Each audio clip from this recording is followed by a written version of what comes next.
जी नाज़रीन, ॿिए पासे मुस्लिम लीग जे सरबराह शेख रशीद चयो आहे त ज़मीनी ताक़तूं 15 हुक्मरान जमात सां गॾु आहिनि। आसमानी ताक़त ऐं अवाम इमरान ख़ान सां गॾु आहे। समाजी वेबसाइट ते जारी कयल बयान में शेख रशीद चयो आहे त मुल्क बहिराननि ॾांहुं वधी रहियो आहे। हुन चयो आहे त नाणे वारो वज़ीर हिकु हफ़्ते लाइ टैक्स लॻाईंदो आहे, ॿिए हफ़्ते टैक्स ख़तमु कंदो आहे। संदसि चवणु आहे त नून लीग जी हुकूमत हिन महिल ताईं जेकी आइनी तरमीमूं कयूं आहिनि उहे मुल्क जे मुफ़ाद में न पर पंहिंजे ज़ाती मुफ़ाद लाइ आहिनि।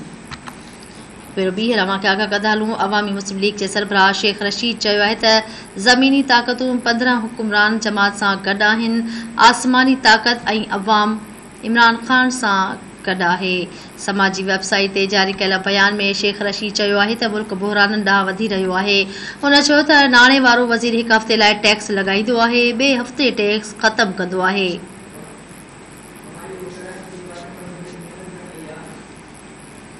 संदसि वधीक चवणु हो त नून लीग जी हुकूमत हिन महिल ताईं जेकी आइनी तरमीमूं कयूं आहिनि उहे मुल्क जे मुफ़ाद में न पर पंहिंजे ज़ाती मुफ़ाद लाइ आहिनि।